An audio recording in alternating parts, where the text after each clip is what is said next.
मधु ने ससुर जी को चाय का कप पकड़ाया और सासू माँ को चाय का कप पकड़ा ही रही थी कि ससुर जी ने चुस्की लेते हुए तृप्त होकर लाड से कहा, वाह क्या चाय बनाई है बिटिया।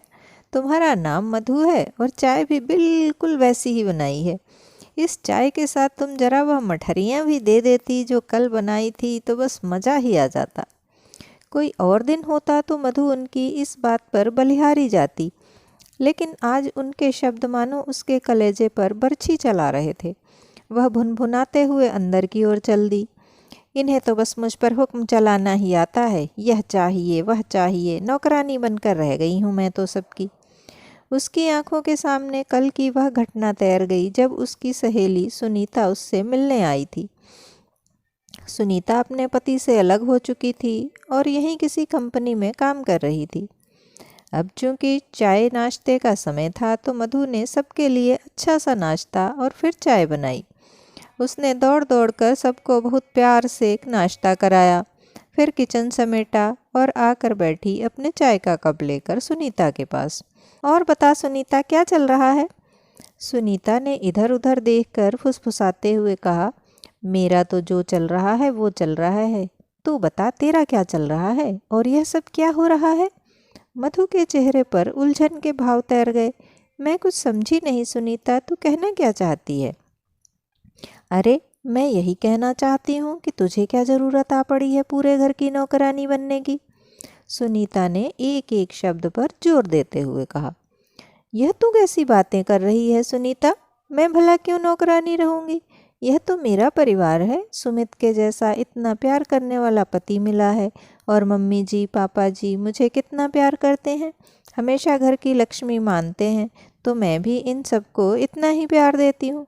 अरे पागल है तू, सुनीता फिर फुसफुसाई।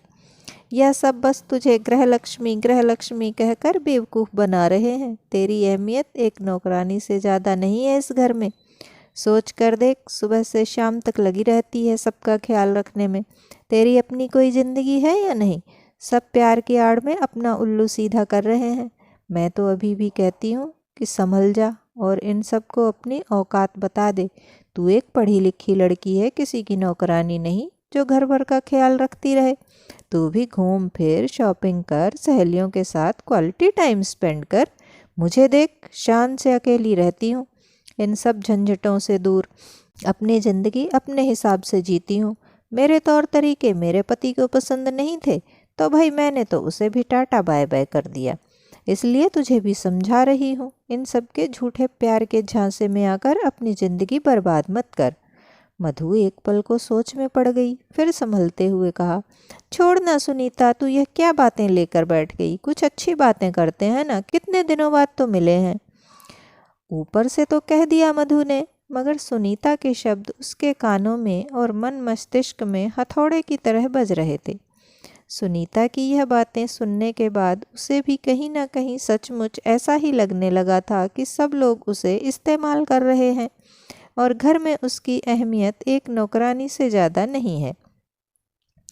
आज नहीं मधु, आज अब घर जाने दे, मुझे ज़रा ब्यूटी पार्लर भी होते हुए जाना है। तेरी तरह बालों का जूड़ा बांधकर सबका नाश्ता तो नहीं बनाती हूँ ना मैं। वह कटाक्ष करती हुई हंसकर अपना पर्स उठाकर चल दी। दरवाजे तक पहुंचकर वह पीछे मुड़ी और मधु से कहा, मधु तू मेरी बहुत प्यारी सहेली है, इसलिए तुझे यह सब कहा, मेरी बात पर सोचना ज़रूर। फिर ससुर जी की आवाज़ से उसकी तंद्रा भंग हुई। अरे मधु बेटा, अब तो चाय खत्म हो जाएगी, मठरी कहाँ रह गई मेरी? ढेर सारी कड़वाहट जैसे घुल गई मधु के मुंह में। उसने तीक्ष्ण स्वर में कहा, पापा जी अभी मुझे बहुत काम है, आज बिना मठरी के ही चाय पी लीजिए, अगली बार मठरी दे दूंगी। उसके इस अप्रत्याशित उत्तर पर चौंक गए ससुर जी, लेकिन कहा कुछ नहीं, चुपचाप चाय पीकर कप रख दिया। सासू माँ भी उसके बोलने के इस ढंग पर चौंक पड़ी।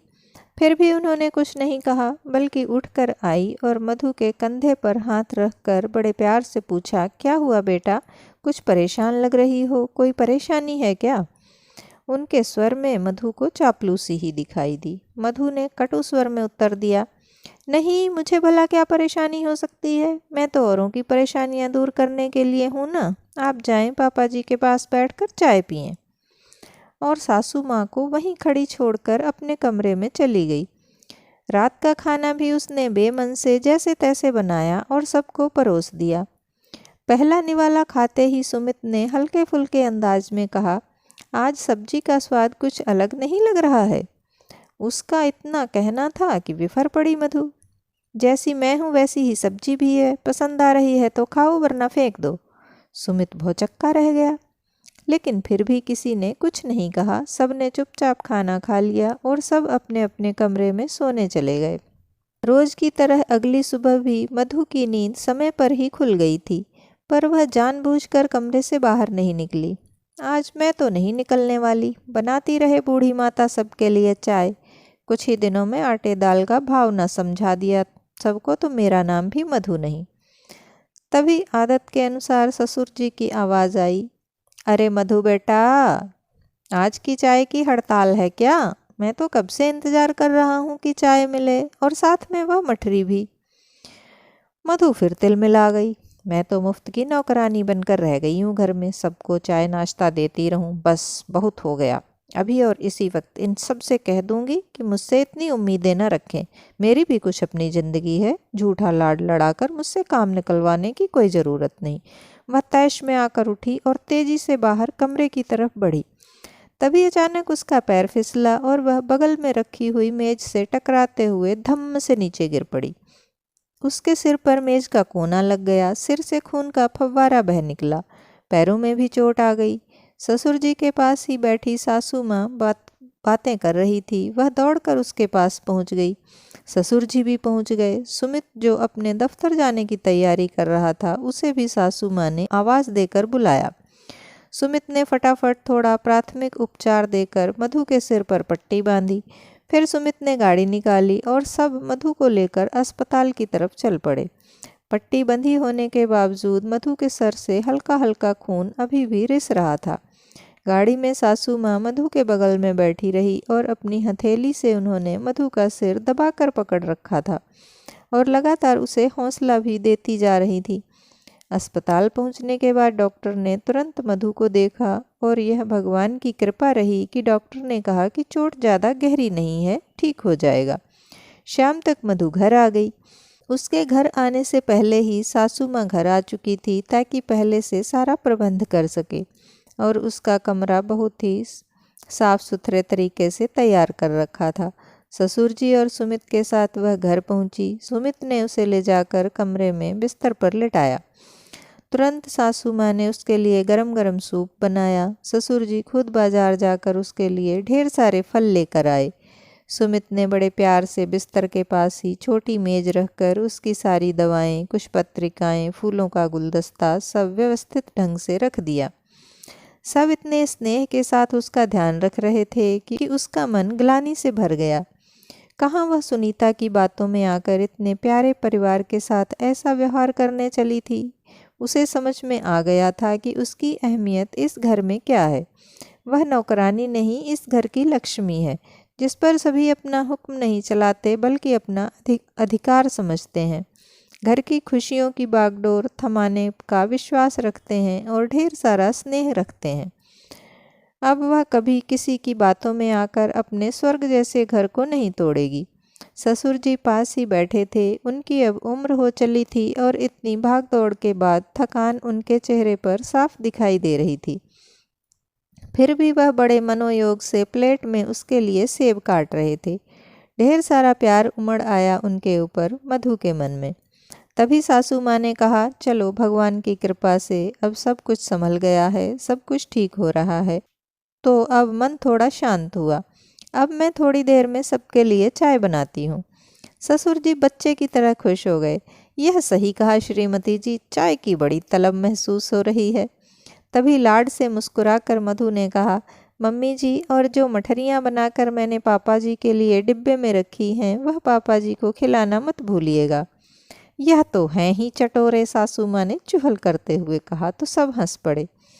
तभी सुनीता का फ़ोन आ गया। मधु ने होठों को भींचते हुए फ़ोन उठाया। उधर से सुनीता की आवाज़ आई, अरे यार, कैसी है तू?